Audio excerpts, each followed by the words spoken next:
Verlisify always right. These posts prove Smogon bans have never been about balance. It's about removing Pokemon that beat them and make them look bad. If you enjoy the video, don't forget to leave a like, share it with your friends, comment your thoughts down below, because we got another doozy. Kingambit has been a problem to Smogon players for many months, even getting a suspect test, flashbang incoming. There we go, with a 55% ban vote. However, that was not enough. They needed a 60% pro ban majority. And then that made me realize, oh, Smogon is more ban happy than I realized, because when did they change it from a 66% vote ban to a 60%? I guess not enough things were being removed, and then that just had to change. And it's still not working for the Pokemon that Finch is crying about. Also, if we look at the on the radar, Kingambit, still on the radar. It survived. It survived the vote, but no, it still needs to be banned, yo. Kingambit missed the ban hammer in a close suspect test. I mean, as we saw with the Aegislash ban, even the vote isn't trustworthy. People will flip votes. There'll be some late counting because they need to get the numbers for the ban. And then this is before they actually made it even easier for Pokemon to get banned in a suspect. And now everything is just getting quick banned because the council has determined the plebs cannot balance the game properly, even though Smogon just, like, still sucks more than ever. And then we had the Freedom Cup, proving that natural Pokemon rules are better 6v6. So yeah, before the DLC, it missed the ban hammer, but now it's up to the same antics, even though we have more Pokemon coming in to balance out the game. Now I just need Kingambit banned. And in the Kingambit Suspect thread, Finch made an interesting post before the vote. The premise of tiering hinges on not preserving broken to check broken. That is the first time I've ever heard this about Smogon, even though tiering has been around for well over a decade. So I don't think that's the premise.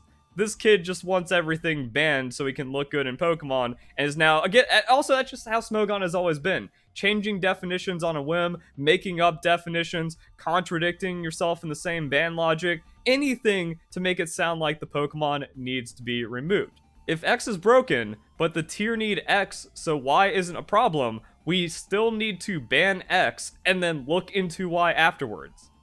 It is a system built to enforce the ban. It is a system built to get the ban because there is no other care except for the ban. Nothing about the meta. This describes balancing in the meta, and that is antithetical to Smogon, apparently, since this premise has just kind of popped up. And the funny thing is, that was July, this is October, and Finch is reiterating it because of what people are saying about this. I think the overall popularity of Dragapult caused people to vote no on the Kingambit vote, because if Gambit is banned, Dragapult probably becomes too much and would have to be banned as well. So instead of keeping both Pokemon in to keep each other in check, or at least one Pokemon to keep another Pokemon in check, even though Dragapult is the worst pseudo-legendary, one of the worst competitive Pokemon, it just isn't good at all, and these kids have banned so much and are so bad at Pokemon, Dragapult scares them.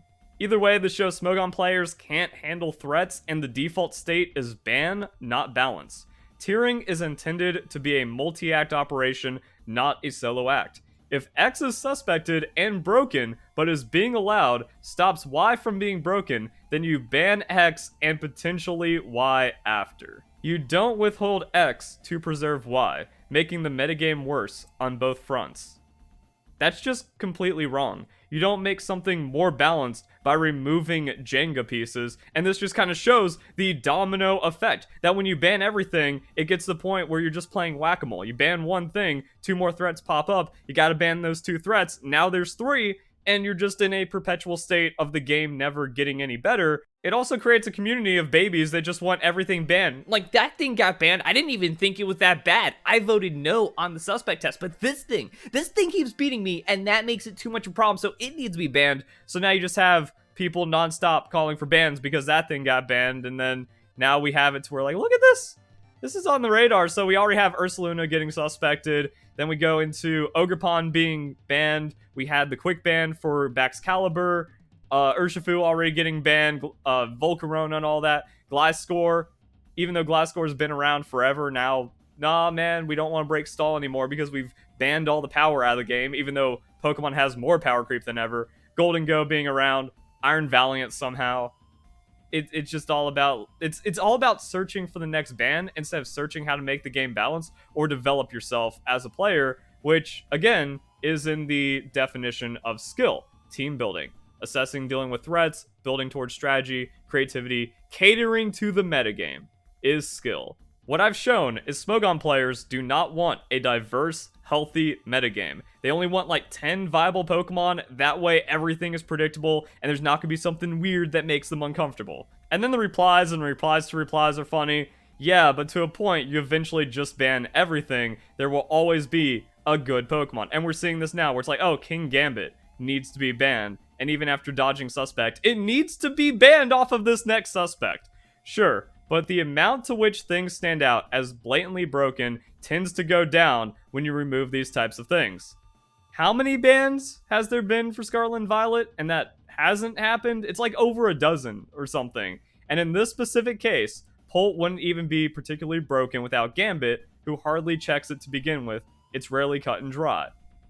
As every ban logic tries to just make it a cut and dry, Pokemon is played in a 1v1 vacuum where the Pokemon getting suspected already has a free Stealth Rocks and Light Screen, therefore it's too strong. Also, for a community that's very picky about their made-up definitions, I'm surprised the OU lead is misusing check and counter, which is something you'll get hounded on if like you're from the outside Smogon and you try to say something and then it's like, that's not what a counter is, that's not how checks work. And then this dude's just completely wrong, but Thing must be banned, so it doesn't matter that this is a failing of their own made-up game sense. But yeah, Gambit actually checks Dragapult for free, and it is a counter to Dragapult. But no, it's not, even though everyone's saying that it is, and that's why it didn't get banned. And then all this goes back to the original thread, where once again, if something must be banned, use the most over-dramatized language. Kingambit has been one of the best Pokemon in Scarlet and Violet OU since its release, and that's something, as we see, where it's like more desperation to get a ban on a Pokemon. It's always the most broken thing. It's always the strongest threat we've ever seen. That's what we saw for the Baxcalibur logic. You know, we have all this, and then you get one of the strongest options Scarlet Violet OU has ever seen. And when I go back into like the other bands we've covered, it's always just like, yeah, this is one of the strongest Pokemon ever in OU, ever, not just Scarlet and Violet. And then like you break it down, it's like, no, this just kind of sounds like typical Suspect logic, which is incredibly flawed and hypocritical to begin with. And then, Jesus Christ, we get into all of this thread on why the Pokemon needs to be banned to get that support, because they're a bad player and they need it removed from the game because that's how all of Smogon operates. And the funniest thing is, because Smogon is filled with bad players, we don't even have the strongest option for Kingambit available in the metagame, which is Guillotine. So it's a weakened Kingambit. However, when you've banned every other strong Pokemon, Kingambit is going to thrive because it is one of the best Pokemon in Scarlet and Violet, but that doesn't warrant a ban. And again, as we've kind of proven, if you just play whack-a-mole with this, you're going to create more threats that need to be banned, and the game does not end up balanced at all because it was never about balance. So that's kind of the big thing about this video, is like, I wanted to show this as a result of everything that's kind of going on. Just like, oh yeah, proves me right even more. Smogon just deranged, unskilled players. And not so much get into the reasoning behind why Kingambit needs to be suspected again and banned this time, because I've always broken down the logic and how it's always flawed anyways. So yeah, just more nonsense from Smogon, but interesting nonsense at the least. So hope you guys enjoy the video. Hope you have a nice day. Thank you very much for watching.